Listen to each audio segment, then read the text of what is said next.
ganito lang kadami yung ating nakuha doon sa ilalim. Malayong malayo sa dati. Gawin na lang nating similya kasi malaki pa naman yung ating area na pwede tanungan.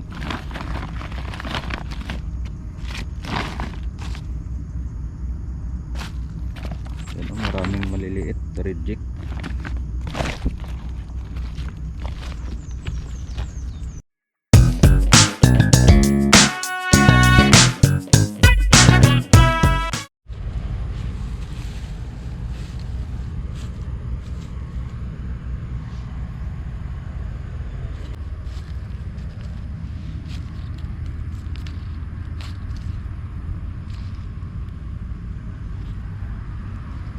Yan, medyo ano na, medyo natunaw na yung ibang abono na nilagay natin nung isang araw.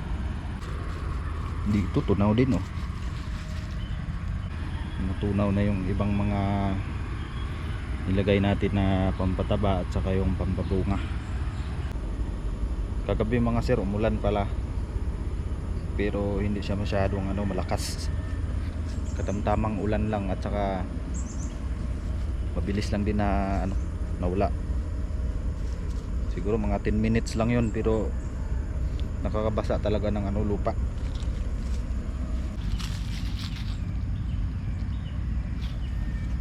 Ito pala yung nilagay natin na abono. Tinanim natin dito banda sa malapit sa puno ng sayote. Dito banda sa mga mga sir, yung mga tinanggal natin na patay na galamay at saka patay na dahon, pati yung tinabas natin dyan, yun dyan banda mga sir, basa talaga yung lupa dahil diretso yung ulan. Di tulad ng dito banda sa makakapal, natabunan kasi ng mga dahon. Tunaw na yung mga abono.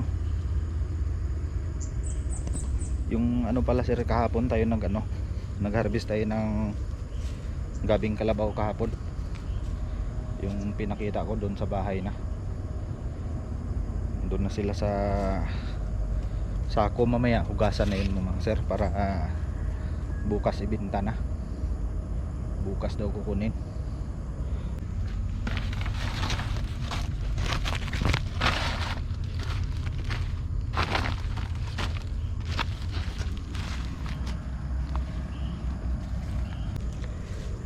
Yung gagawin pala natin ngayong araw mga sir, magpitas tayo ng kunting bunga dito ng mga sayote. Simulan natin doon sa pinakailalim. Kunti lang to mga sir, siguro hindi to umabot ng mga 100. Yan mamaya dadaanan lang natin to mamaya. Yung naabunuhan natin nung pinakaunang abono pa natin mga sir, medyo tumalab na siguro, kaya ngayon siya, karoon siya ng mga kunting bunga pero maliliit. Kung hindi lang siguro tumama yung El Nino, siguro marami pa rin tong bunga hanggang ngayon. Yung tag-init lang talaga yung nagdala ng kamatayan ng mga dito, bunga, pati yung mga ibang puno na mamatay din. Meron tayong mga kunting ma-harvest mga sir. Ito mga sir, hindi ko kinuha nung last harvest, pero ngayon pwede na yan pitasin. Meron kasi tayong mga iniwan na maliliit nung last harvest natin para hindi maubos. Marami pang dito, meron pang bakante na pwedeng taniman. May mga bakante, may mga maliliit din na yung nag-abono tayo nung isang araw mga sir, hindi pala natin na yung ibang mga maliliit na puno, hindi natin na lagyan pa ng mga pampataba. dahil pag-isahin na lang natin yung lahat ng mga maliliit. Pag medyo humaba na sila at papunta na sa pagkakaroon ng bunga, doon na natin banatan ng pampabunga na abono. Sa ngayon hindi ko pa yan naasikaso dahil sa sobrang dami ng ating gagawin dito. Hindi pa nga tayo nakapag linis.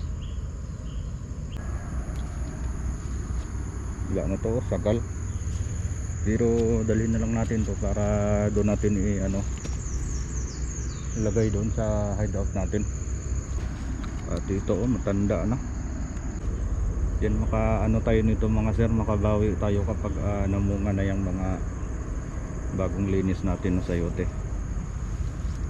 Yan, pag ito namunga, siguro mga 2 linggo, 3, ganun pa katagal yung hihintayin natin.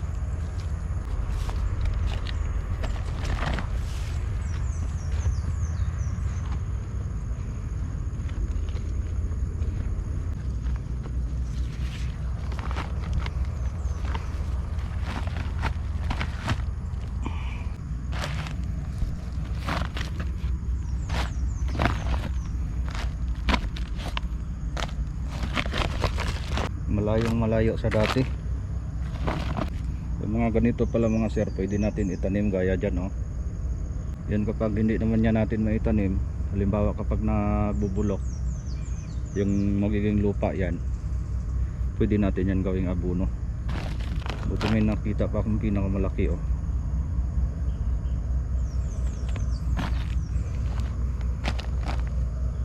yung iba dito mga sir, wala na, reject na rin to.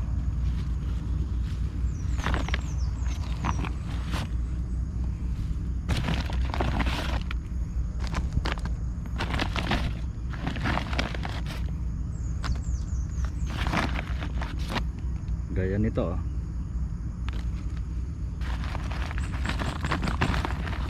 wala tayong ibang choice kundi gawin na lang nating similya kasi malaki pa naman yung ating area na pwede taniman.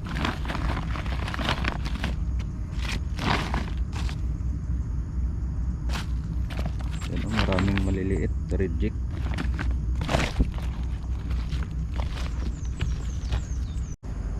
Galing kasi tayo sa tag-init, tingnan nyo. So isa lang talaga yung pinagdasal namin na magtatanim mga sir.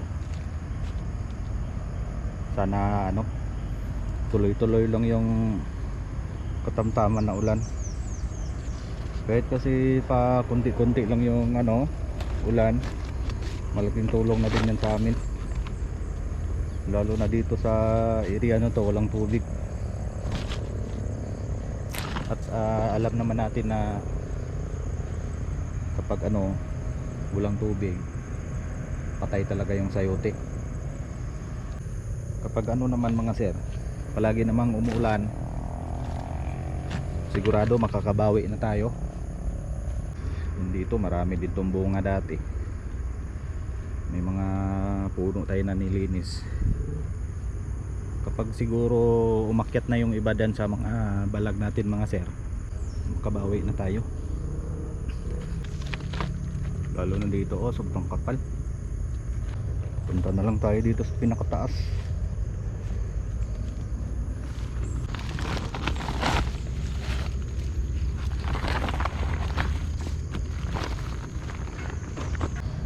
Namatay pa yung bagong tanim natin kahapon lang natin to nilagay, ngayon namatay.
dito talaga sa taas yung pinaka paborito kong area mga sir. Hindi siya madamot sa bunga. Yung dito banda kasi mga sir, hindi siya masyadong expose sa init. Laki oh.